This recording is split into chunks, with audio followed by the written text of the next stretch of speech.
안녕하세요. 오늘 저희가 함께 들여다볼 자료들은 지금 대한민국에서 가장 뜨거운 감자, 바로 부동산 정책에 대한 이야기입니다. 네. 특히 이재명 대통령이 X에 올린 글이 아주 눈에 띄는데요.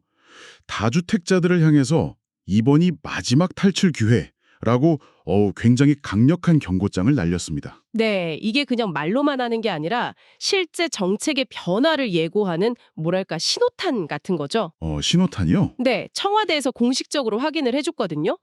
다주택자 양도소득세 중과 유예 조치, 그러니까 세금을 좀 깎아주던 조치를 오는 5월 9일에 완전히 끝내겠다, 이렇게요. 자, 오늘 저희는 이 상황을 하나의 거대한 체스 게임으로 보고 한번 분석해 보려고 합니다. 한쪽에서는 세금이라는 폰을 움직여서 다주택자를 막 압박하고 다른 한쪽에서는 수도권 135만 호 공급이라는 거의 퀸 같은 카드를 움직여서 장기전을 준비하고 있어요. 그렇죠. 과연 이 게임의 끝은 체크메이트일까요? 아니면 끝없는 무승부로 남게 될까요? 보내주신 자료들을 바탕으로 이 복잡한 판의 핵심을 함께 읽어보겠습니다. 그럼 가장 극적인 수부터 한번 보죠. 이재명 대통령의 X 게시물. 만국적인 부동산 투기는 무슨 수로서라도 반드시 잡을 것. 그리고 이번이 마지막 탈출 기회. 와, 마지막 탈출 기회라니. 정말 강한 표현이죠. 이건 정책 발표라기보다는 거의 선전포고에 가까운 어조 아닌가요? 정부가 이렇게까지 감정적인 단어를 쓰는 배경, 뭐라고 봐야 할까요? 그만큼 시장을 통제할 자신이 있다는 걸까요? 아니면 오히려 좀 조급함의 표현일까요? 아주 날카로운 지적이십니다.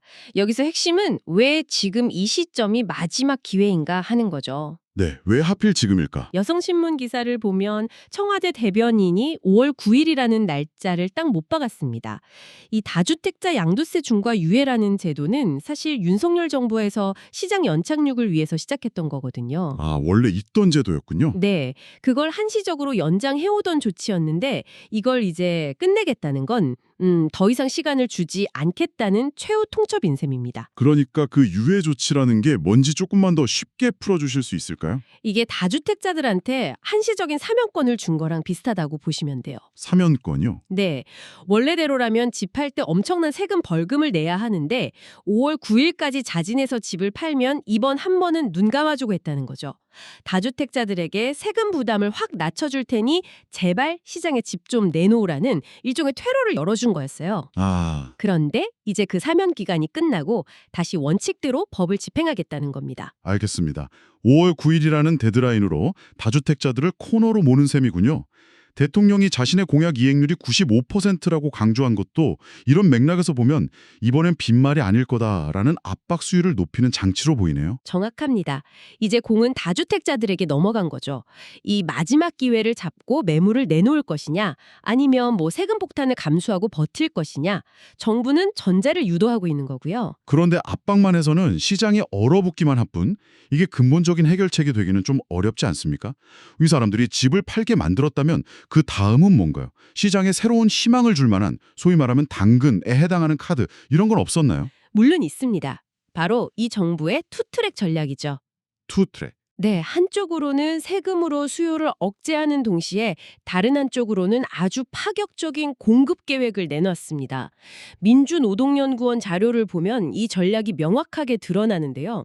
첫째, 투기적 수요 차단. 이건 그냥 돈줄을 죄는 겁니다. 돈줄을 쥘다. 2025년 6월이랑 10월 대책을 통해서 서울 전역하고 경기도 12개 지역을 규제 지역으로 묶고 LTV, 그러니까 주택담보 인정 비율을 무주택자라도 40%까지 낮추는 등 아주 강력한 금융 규제를 도입했죠. 와, LTV 40%면 10억짜리 집을 사려면 자기 돈이 6억은 있어야 한다는 얘기잖아요. 그렇죠. 사실상 웬만한 월급쟁이는 대출만으로는 서울에 집 사는 게 거의 불가능에 가까워지는 거네요. 맞습니다. 투기 자본은 물론이고 실수요자들의 진입 장벽까지 높아지는 효과가 있습니다.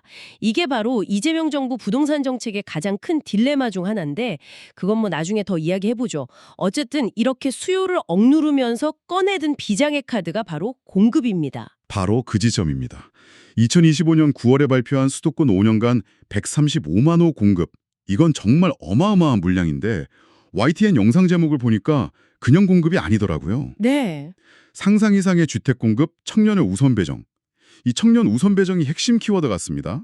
맞습니다. 바로 그 지점이 이재명 정부의 부동산 정책이 이전 정부와 가장 차별화되는 지점, 체스판의 퀸을 움직이는 방식입니다. 퀸을 움직인다. 네, 단순히 물량만 늘리는 게 아니라 특정 세대를 정조준해서 공급 전략을 구사하는 거죠. 민주노동연구원 자료에서도 이 점을 지적하는데요. 이재명 정부의 공급 대책은 공공택지를 LH가 직접 사업을 시행하는 모델을 제시하는 등 공공의 역할을 대폭 강화했습니다. 잠깐만요. LH가 직접 시행한다는 게 구체적으로 어떤 의미가 있는 거죠? 과거처럼 민간 건설사에 맡기는 거랑 뭐가 다른가요? 이건 단순히 공공성을 강화하겠다는 선언 이상의 의미가 있습니다. 민간 건설사의 개발을 맡기면 분양가 통제에 한계가 있고 또 개발 이익이 사유화된다는 과거의 비판을 정면으로 돌파하려는 거죠. 아, LH가 직접 땅을 수용해서 직접 짓고 직접 분양하면 분양가를 정부가 원하는 수준에서 통제할 수 있게 됩니다. 가격 통제? 네, 이건 시장에 정부가 가격 결정의 주도권을 되찾아오겠다는 아주 강력한 신호이고요. 사실상 민간 건설업계와의 힘겨루기를 예고하는 것이나 다름없습니다. 와, 그렇군요. 그러니까 2030 세대에게는 정부가 책임지고 저렴한 가격에 너희 집을 마련해주겠다는 약속을, 그리고 시장에는 이제 민간이 주도하는 가격 상승은 끝났다는 경고를 동시에 보내는 아주 다목적 카드네요. 네, 맞습니다. 부동산 폭등으로 내 집 마련의 꿈을 거의 포기했던 2030 세대의 표심을 얻고 동시에 이들의 주거 불안을 근본적으로 해소하려는 굉장히 공들인 전략이라고 볼 수 있습니다. 상상 이상의 주택 공급, 청년의 우선 배정. 듣기만 해도 2030 세대에게는 정말 가뭄의 단비 같은 소식일 겁니다. 그런데 체스판에서 퀸을 너무 화려하게 움직이면 다른 쪽에서 빈틈이 생기기 마련이잖아요. 그렇죠. 이 정책이 또 다른 갈등의 불씨가 될 수도 있겠다는 생각이 드는데요. 정확합니다. 여기서 아주 중요한 질문이 제기됩니다. 청년층에 대한 이 파격적인 혜택이 과연 공정한가 하는 문제죠. 40대와 50대 역시 평생을 치열하게 일하면서 주택 문제로 고통받고 있는데 이들은 정책의 우선순위에서 밀려나면서 역차별을 당한다는 불만을 터뜨릴 수 있습니다. 한번 삼세를 보죠. 제가 만약에 20년 동안 월급 아껴가면서 모아서 이제 겨우 서울 외곽에 집 한 채 마련한 40대 가장이라고 쳐요. 네. 그런데 갑자기 정부가 청년에게는 파격적인 조건으로 새 아파트를 주겠다고 하면 축하하는 마음보다 나는 그동안 뭘 한 거지? 하는 허탈감이 먼저 들 것 같습니다. 충분히 그럴 수 있죠. 이런 심리적 저항이 정책의 가장 큰 암초가 될 수도 있겠네요. 바로 그겁니다. 특정 세대의 혜택을 집중하는 정책은 필연적으로 다른 세대의 소외감을 낳을 수밖에 없습니다. 청년 세대의 주거 절망감을 해결하는 것은 국가적 과제임이 분명하지만 그 과정에서 묵묵히 자기 자리를 지켜온 다른 세대의 박탈감을 어떻게 관리하고 사회적 합의를 이끌어낼 것인가, 이게 이재명 정부가 풀어야 할 가장 어려운 숙제 중 하나가 될 겁니다. 이 세대 갈등의 소지가 정책 추진의 동력을 약화시킬 수 있다는 점을 간과해서는 안 되죠. 알겠습니다. 하나의 문제를 풀려다가 다른 갈등을 유발하는 전형적인 정책의 딜레마 상황이군요. 자, 그런데 지금 이 상황, 그러니까 집값이 급등하고 정부가 연이어 대책을 쏟아내는 이 모습이 사실 몇 년 전 문재인 정부 시절과 너무 비슷하게 느껴집니다. 네, 데자뷰죠. 데자뷰 같다는 생각이 드는데 민주노동연구원 보고서에서도 이 점을 지적하고 있죠. 맞습니다. 자료에 나온 숫자를 보면 정말 놀라울 정도입니다. 문재인 정부 5년 동안 서울 아파트 평균 매매 가격이 110.54%나 상승했습니다. 110%요? 2배가 넘게 올랐네요. 네, 6억 원대였던 아파트가 12억 7천만 원이 넘게 된 거죠. 현재 서울의 집값 상승세가 경기도를 거쳐서 전국으로 확산되는 패턴 역시 과거와 매우 유사합니다. 그렇다면 이재명 정부의 정책은 결국 문재인 정부의 실패를 반복하게 될까요? 아니면 이 데자뷰를 끊어낼 결정적인 차이점이 있을까요? 잠깐만요. 속도가 빠르고 공급 계획이 선제적이라는 건 알겠습니다. 근데 문재인 정부 때도 공급 시그널은 계속 나왔거든요. 시장은 그걸 믿지 않았고요. 맞습니다. 단순히 이번엔 더 빠르고 더 많다고 외치는 것만으로 시장의 불신을 깰 수 있을까요? 구체적으로 뭐가 다르기에 이번엔 믿어달라는 건가요? 아주 좋은 질문입니다. 바로 그 신뢰의 문제를 해결하기 위해 이재명 정부가 몇 가지 다른 수를 두고 있는 거죠. 결정적인 차이점들이 있습니다. 첫째는 세금에 대한 접근법의 변화입니다. 세금? 네, 문재인 정부는 보유세인 종합부동산세와 양도소득세를 동시에 올리는 말 그대로 세금을 규제의 핵심 수단으로 활용했습니다. 하지만 이재명 대통령은 후보 시절부터 세금으로 집값 잡지 않겠다고 여러 번 선을 그었죠. 그런데 지금 다주택자 양도세 중과 유예를 종료하는 건 명백히 세금을 활용하는 거잖아요. 이건 말이 바뀐 거 아닌가요? 바로 그 지점이 흥미로운 관전 포인트입니다. 기존 입장에서 한 발 물러선 거죠. 그렇죠. 이건 원칙을 바꿨다기보다는 시장이 말을 듣지 않으니 어쩔 수 없이 가장 강력한 카드를 꺼낸다는 제스처에 가깝습니다. 보유세까지 건드리지 않고 파는 사람에게만 적용되는 양도세 카드를 꺼내서 퇴로를 열어주되 시한을 정했다는 점에서 과거와는 결이 다릅니다. 아, 결이 다르다. 네, 세금 폭탄이 아니라 정해진 시간 내에 탈출하라는 시한부 압박인 셈이죠. 정책의 속도와 범위도 다르군요.